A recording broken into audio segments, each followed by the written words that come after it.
Shalom, shalom, soyez tous bénis dans le nom puissant de notre Seigneur Jésus-Christ de Nazareth. Le thème de mon message aujourd'hui, être un disciple de Jésus. Être un disciple du Seigneur Jésus. Mon frère et ma sœur qui m'écoutent, je crois que tu es déjà un disciple du Seigneur Jésus. Le disciple du Seigneur Jésus, c'est celui qui a répondu favorablement à son appel et qui le suit. Nous allons voir ensemble dans la parole de Dieu ce que le Seigneur Jésus entend par être son disciple. Pour commencer, je veux te dire que c'est le Seigneur Jésus qui choisit ses disciples. C'est le Seigneur Jésus qui choisit ses disciples. C'est le Seigneur Jésus qui t'a choisi pour être son disciple. Ce n'est pas toi qui l'as choisi. Eh oui. Je te prie de prendre Jean 15 au verset 16. Jean 15 au verset 16. Je lis la parole de Dieu. C'est le Seigneur Jésus qui parle. Ce n'est pas vous qui m'avez choisi. Ce n'est pas toi qui as choisi le Seigneur Jésus. Mais moi, je vous ai choisi et je vous ai établi. C'est le Seigneur Jésus qui choisit tous ses disciples. Et il ne choisit pas ses disciples tout seul. Il les choisit en accord avec Dieu le Père. Oui. Je te donne Luc 6, du verset 12 au verset 13. Luc 6, du verset 12 au verset 13. Je lis la parole de Dieu. Jésus se rendit sur la montagne pour prier. Et il passa toute la nuit à prier Dieu. Quand le jour parut, il appela ses disciples et il en choisit 12. Le Seigneur Jésus, avant de choisir ses 12 disciples que nous connaissons, la Bible dit qu'il a passé toute la nuit à prier Dieu, à parler avec Dieu, à échanger avec Dieu, à communiquer avec Dieu. Le Seigneur Jésus ne décide pas tout seul. Il décide avec Dieu le Père. Et dans Jean 6 au verset 65, il dit, Jean 6 au verset 65, « Nul ne peut venir à moi si cela ne lui a été donné par le Père. » Mon frère, ma soeur en Christ qui m'écoute, le Seigneur Jésus t'a choisi pour être son disciple en accord avec Dieu le Père. En accord avec le Père. Et c'est une grâce. C'est une grâce d'être un disciple du Seigneur Jésus. C'est un bonheur, c'est un privilège, c'est une grâce. Je donne encore Luc 10 au verset 1. Luc 10 au verset 1. Après cela, le Seigneur désigna encore 70 autres disciples. Oui, tous les jours, il choisit des personnes pour le suivre. Il choisit des personnes pour le suivre. Je vais te dire aussi que le Seigneur Jésus, lorsqu'il te choisit, il t'appelle. Il t'appelle. Lorsque nous prenons Matthieu 4, du verset 18 au verset 22, Matthieu 4, au verset 18 au verset 22, la Bible nous dit que le Seigneur Jésus a appelé Pierre, André, Jacques et Jean. Il a dit, suivez-moi. Suivez-moi et je vous ferai pêcheurs d'hommes. Quand tu prends Matthieu 9 au verset 9, il a appelé Matthieu, il a dit, suis-moi. Le Seigneur Jésus continue d'appeler des hommes et des femmes. Oui, je crois que tu as déjà entendu sa voix. Il nous dit dans sa parole, dans Apocalypse 3 au verset 20, voici, je me tiens à la porte et je frappe. Si quelqu'un entend ma voix et ouvre la porte, j'entrerai chez lui. Je souperai avec lui et lui avec moi. Je crois que tu as déjà entendu la voix du Seigneur Jésus. Si tu n'as pas encore entendu sa voix, dispose-toi dans la prière, car je suis sûr qu'il t'appelle depuis un moment. Dispose-toi dans la prière et tu entendras sa voix. Parce qu'il dit dans Jean 10 au verset 27, mes brebis entendent ma voix. Mes brebis entendent ma voix, je les connais et elles me suivent. Dans Marc 2 au verset 17, il dit, je ne suis pas venu appeler des justes, mais des pécheurs. Toi qui m'écoutes, qui certainement n'a pas encore donné ta vie au Seigneur Jésus, tu te dis non Marcel, ce message n'est pas pour moi. C'est pour les personnes qui ont une bonne vie. Là où tu es, quel que soit ce que tu fais, sache que Dieu t'aime. Sache aussi que le Seigneur Jésus a accepté de mourir à la croix pour que toi, tu puisses lui donner ta vie. Pour que toi, tu puisses l'accepter comme ton Seigneur et ton Sauveur. Ce message est aussi pour toi. Oui, parce qu'il dit, lorsqu'il a appelé Matthieu, la Bible dit, il est allé chez Matthieu, il a pris un repas. Les gens ont commencé à murmurer. Quoi? Il mange aussi chez les personnes de mauvaise vie. Et c'est là le Seigneur Jésus a dit, je ne suis pas venu appeler des justes, mais des pécheurs. Mon frère, ma soeur en Christ, le Seigneur Jésus se tient à la porte de ton cœur et il frappe. Ouvre-lui ton cœur afin qu'il puisse entrer. Parce qu'il est la vie. Il nous dit dans Jean 14 au verset 6, « Je suis le chemin, la vérité et la vie. Nul ne vient au Père que par moi. » Nul ne vient au Père que par moi. Mon frère, ma soeur, donner ta vie au Seigneur Jésus, ce sera le meilleur choix de ta vie. La meilleure décision de ta vie, je te le dis, oui. Il nous dit dans Jean 8 au verset 12, « Je suis la lumière du monde. Celui qui me suit ne marchera pas dans les ténèbres, mais il aura la lumière de la vie. » Tu veux être éclairé? Tu veux savoir où tu vas? Tu as besoin de sortir des ténèbres, de sortir de ces problèmes que tu traverses. Donne ta vie au Seigneur Jésus. Parle au Seigneur Jésus. Ouvre-lui ton cœur. Et sa lumière te guidera. Sa lumière t'éclairera. Parce qu'il est la lumière du monde. Il est la lumière du monde. Et il nous dit dans Matthieu 11 au verset 28. Venez à moi, vous tous qui êtes fatigués et chargés, et je vous donnerai du repos. Le Seigneur Jésus te donnera du repos. Oui, il te donnera le repos. Le repos. Tourne tes yeux vers lui. Parle-lui. Parle-lui. Tu n'écoutes pas ce message par hasard. C'est parce que le Seigneur Jésus voudrait que tu sois son disciple. Et pour toi qui es déjà son disciple, le Seigneur Jésus voudrait que tu puisses demeurer dans sa parole. Demeurer dans sa parole. Je continue. Je veux aussi dire que le Seigneur Jésus enseigne ses disciples. Il ne nous choisit pas pour nous laisser comme ça. Il ne nous appelle pas pour nous laisser comme ça. Il nous enseigne. Il prend son temps pour nous enseigner. Quand tu lis l'évangile, le Seigneur Jésus a pris son temps pour enseigner ses disciples. Enseigner sa parole. Enseigner ses voies aux disciples. Sois disposé. Sois disposé et le Seigneur Jésus t'enseignera tous les jours. Je te prie de noter Matthieu 5 au verset 2, Matthieu 1 au verset 21 et Marc 4 au verset 2. La parole de Dieu est un livre d'enseignement. Tu as une Bible, c'est la parole de Dieu. 2 Timothée 3 au verset 16 nous dit, « Toute écriture est inspirée de Dieu. Tout ce qui est écrit dans la Bible est inspiré de Dieu. Est utile pour enseigner, pour convaincre, pour corriger, pour instruire dans la justice. » Tu as bien entendu. La parole de Dieu, selon 2 Timothée 3,16, est utile pour enseigner. Tu voudrais recevoir les meilleurs enseignements du monde? Accroche-toi. Attache-toi à la parole de Dieu. Attache-toi à la parole de Dieu. Médite la parole de Dieu jour et nuit. Et le Seigneur Jésus t'enseignera. Le Seigneur Jésus te montrera sa voie.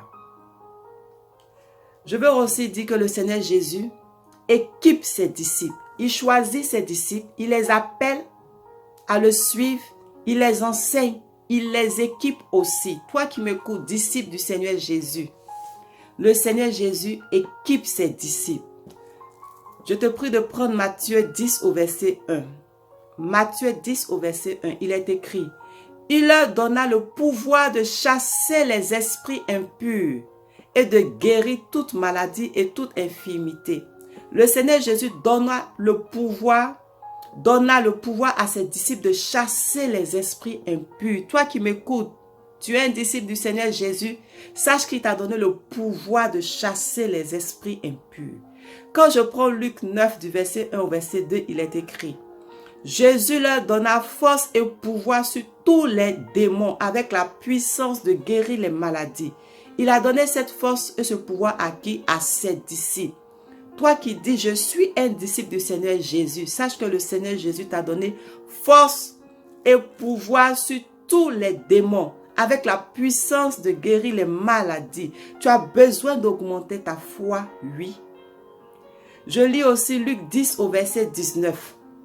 Je vous ai donné, c'est le Seigneur Jésus qui parle, je vous ai donné le pouvoir de marcher sur les serpents et sur les scorpions et sur toute la puissance de l'ennemi et rien ne pourra vous nuire. Cette parole s'adresse aux disciples du Seigneur Jésus. Cette parole s'adresse aux disciples du Seigneur Jésus. Tu te reconnais en tant qu'un disciple. Tu dis, oh, je suis un disciple du Seigneur Jésus. Tu as aussi reçu ce pouvoir. Oui, certainement, tu ne le manifestes pas. Certainement, tu ne le manifestes pas, mais le Seigneur Jésus dit dans sa parole qu'il a donné à ses disciples le pouvoir de marcher sur les serpents et sur les scorpions et sur toute la puissance de l'ennemi. Donc, pourquoi tu as peur? Tu peux menacer les esprits impurs, tu peux menacer les démons et ils vont fuir au nom du Seigneur Jésus-Christ de Nazareth. Je donne un autre verset, Marc 6 au verset 7. Alors il appela les 12 et il commença à les envoyer 2 à 2 en leur donnant pouvoir sur les esprits impurs. Le Seigneur Jésus, il choisit ses disciples, il les appelle, il les enseigne, il les équipe et il les envoie. Le Seigneur Jésus envoie ses disciples. Il envoie ses disciples, oui, il donne du travail à ses disciples. On n'est pas disciple du Seigneur Jésus pour rester assis dans sa maison. Non, on a du travail à faire. On a du travail à faire. La Bible dit dans Matthieu 4 au verset 18, quand Jésus a appelé ses disciples, il leur a dit, suivez-moi et je vous ferai pécheurs d'hommes. Toi qui dis que tu es disciple du Seigneur Jésus, le Seigneur Jésus t'appelle pécheur d'hommes. Tu as péché combien d'hommes depuis ta conversion? Ça fait 10 ans, 15 ans, 20 ans que tu es converti, que tu suis le Seigneur Jésus. Tu n'as pas encore gagné une seule âme au Seigneur Jésus. Tu n'as pas gagné encore une seule âme au Seigneur Jésus. Pourquoi? Quel est le problème? Tu as une Bible, tu lis la parole de Dieu, tu fréquentes une église, tu es actif dans une église. Mon frère, ma soeur en Christ, tu dois pécher des hommes pour le royaume de Dieu, pour le Seigneur Jésus-Christ de Nazareth. Dans Luc 9 au verset 2, le Seigneur Jésus, il est écrit, il les envoya prêcher le royaume de Dieu. Est-ce que tu parles du Seigneur Jésus autour de toi? Est-ce que tu parles du Seigneur Jésus dans ta famille? Est-ce que tu parles du Seigneur Jésus dans ton quartier, dans ton travail? Tu n'as pas reçu le Seigneur Jésus pour le garder dans ton cœur. Le Seigneur Jésus a besoin d'agir au travers de toi. Il a besoin de toucher d'autres vies au travers de toi. Par ta bouche, par tes mains, par tes actes, par tes actions. Tu ne peux pas rester inactif, disciple de Jésus, parce que le Seigneur Jésus dit, suivez-moi, suis-moi et je te ferai pécheur d'hommes. Et je vous ferai pécheur d'hommes. Tu dois gagner des âmes à Christ, comme on le dit. Tu dois gagner des âmes à Christ. Il dit dans Matthieu 10 au verset 7, allez prêcher. Dites, le royaume des cieux est proche. Le royaume des cieux est proche. Nous sommes en 2020. Le royaume des cieux est proche. Mon frère, ma soeur qui m'écoute, dis cette parole partout où tu passes. Convertissez-vous, changez de vie. Le royaume des cieux est proche. Le Seigneur Jésus revient bientôt. Matthieu 28 au verset 19, le Seigneur Jésus dit, allez, faites de toutes les nations des disciples. Toi-même, tu es disciple du Seigneur Jésus. Et puis il dit, va faire des nations, va faire de toutes les nations des disciples. Tu dois gagner des disciples pour le royaume de Dieu. Allez, faites de toutes les nations des disciples. Marc 16, 15 dit, le Seigneur Jésus dit, allez par tout le monde et prêchez la bonne nouvelle à toute la création. Mon frère et ma soeur en Christ, qui n'a jamais évangélisé, qui n'a jamais parlé du Seigneur Jésus à quelqu'un, qui a juste cette parole dans sa bouche, viens à l'église. Non, ce n'est pas ce que tu dois dire. Tu dois dire, donne ta vie au Seigneur Jésus. N'invitons pas seulement les gens dans nos églises, mais invitons les gens à donner leur vie au Seigneur Jésus. invitons les personnes à donner leur vie au Seigneur Jésus. C'est ce qu'il faut dire.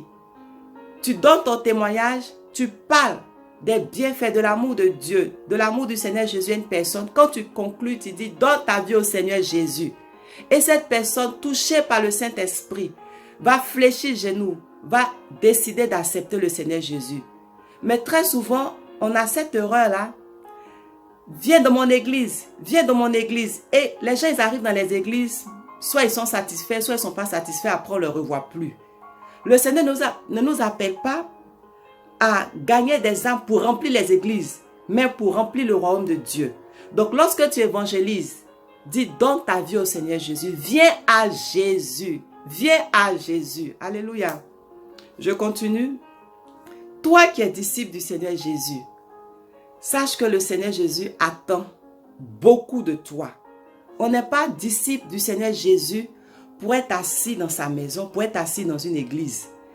Le Seigneur Jésus, dans Jean 15 au verset 8, nous dit, « Si vous portez beaucoup de fruits, c'est ainsi que mon Père sera glorifié et que vous serez mes disciples. » Le Seigneur Jésus désire que tu portes beaucoup de fruits, que tu portes du fruit, toi, disciple du Seigneur Jésus. Je redonne le verset Jean 15, 16 que j'avais donné au début, où il dit, « Ce n'est pas vous qui m'avez choisi, mais moi je vous ai choisi et je vous ai établi. » Je continue cette fois-ci le verset. « Afin que vous alliez et que vous portiez du fruit et que votre fruit demeure, afin que ce que vous demanderez au Père en mon nom, il vous le donne. » Il dit, « Je vous ai établi afin que vous alliez et que vous portiez du fruit. » Le Seigneur Jésus désire que tu portes du fruit, que tu portes beaucoup de fruits. Il dit dans Jean 15 au verset 2, « Tout sarment qui est en moi et qui ne porte pas de fruit, il le retranche. Et tout sarment qui porte du fruit, il le monte afin qu'il porte encore plus de fruits. » Mon frère, ma soeur en Christ qui m'écoute, tu dois porter beaucoup de fruits en tant que disciple du Seigneur Jésus-Christ de Nazareth. Alléluia, j'espère que ce message vous fait du bien. Le Seigneur nous dit dans Luc 14 au verset 33, « Quiconque d'entre vous ne renonce pas à tout ce qu'il possède ne peut être mon disciple. » Si tu es attaché aux choses de ce monde, aux richesses de ce monde, au plaisir de ce monde, tu ne peux être un disciple du Seigneur Jésus. Tu ne peux être un disciple du Seigneur Jésus. On ne peut pas suivre 2 maîtres. Oui, je vais donner la référence. Dans Matthieu 6, 24, le Seigneur Jésus dit, « Nul ne peut servir 2 maîtres, car ou il haïra l'un et aimera l'autre, ou il s'attachera à l'un et méprisera l'autre. » Mon frère, ma soeur en Christ, je ne connais pas ta vie. Si des choses de ce monde ont pris une grande place dans ton cœur, tu dois vider ton cœur aujourd'hui. Parce que le Seigneur Jésus, lorsqu'il entre, il voudrait avoir toute la place dans ton cœur. Il voudrait s'établir dans ton cœur et diriger ta vie parce qu'il tient à ton salut. Tu suis le Seigneur Jésus, tu dois le suivre totalement, pas partiellement. Non, non, non, mais totalement. Il dit dans Matthieu 16 au verset 24, « Si quelqu'un veut venir après moi, qu'il renonce à lui-même, qu'il se charge de sa croix et qu'il me suive. » Oui, c'est vrai, ce n'est pas facile de suivre le Seigneur Jésus. Mais parce que tu as ce désir-là et que chaque jour c'est ta prière, aide-moi Seigneur Jésus à te suivre, il t'aidera. Il t'aidera à porter ta croix. Il t'aidera à renoncer à toutes les choses de ce monde. Oui, il t'aidera. Il t'aidera. Il ne te laissera pas seul. Le Saint-Esprit est là pour t'aider. Le Saint-Esprit est là pour te soutenir tous les jours. C'est pour cela que chaque jour, tu dois avoir un temps de prière, un temps de méditation de la parole de Dieu pour avancer avec le Seigneur Jésus, pour avancer dans ta vie chrétienne, dans ta marche de disciple de Jésus. Je vais terminer en parlant de la récompense du disciple de Jésus. Oui, le Seigneur Jésus est tellement bon. Dans Matthieu 19 au verset 29, il dit, Quiconque aura quitté à cause de mon nom ses frères ou ses sœurs, ou son père ou sa mère, ou sa femme ou ses enfants, ou ses terres, ou ses maisons, recevra le centuple et héritera la vie éternelle. Recevra le centuple. Qu'est-ce que tu as perdu depuis que tu as donné ta vie au Seigneur Jésus? Qu'est-ce que tu as perdu depuis que tu es devenu disciple du Seigneur Jésus? Le Seigneur Jésus te dit dans Matthieu 19, 29 que tu recevras le centuple et tu hériteras la vie éternelle. Mon frère, ma soeur en Christ, tu as fait le bon choix de suivre le Seigneur Jésus, de répondre favorablement à son appel. Je t'exhorte à rester attaché à lui. Parce qu'il dit dans Matthieu 10 au verset 22, « Celui qui persévérera jusqu'à la fin sera sauvé. » Jusqu'à la fin sera sauvé. Malheureusement, il y a des personnes qui ont rétrogradé, qui se sont détournées des voies du Seigneur Jésus. Quand nous lisons Jean 6 au verset 66, dans la Bible, il est écrit, plusieurs de ses disciples se retiraient et ils n'allaient plus avec lui. Mon frère, ma soeur, tu dois rester ferme. Tu dois rester attaché au Seigneur Jésus parce qu'il revient bientôt. Il dit dans Jean 15 au verset 6, « Si quelqu'un ne demeure pas en moi, il est jeté dehors comme le sarment et il sèche. Puis on ramasse les sarments, on les jette au feu et ils brûlent. » Mon frère, ma soeur en Christ qui m'écoute, le Seigneur Jésus ne voudrait pas que tu brûles. Fais un effort. Si ta vie de prière avec baissé, relève-toi. Relève-toi. Relève-toi. Le Seigneur Jésus est à la porte. Il viendra chercher ceux qui lui sont restés fidèles, ceux qui ont demeuré dans ses voies, ceux qui sont restés attachés à lui. J'arrive à la fin de mon message. J'espère que tu as été béni. J'espère que tu as noté les références bibliques. Disciple du Seigneur Jésus, lève-toi et porte beaucoup de fruits pour le Seigneur Jésus. Je vous dis à bientôt.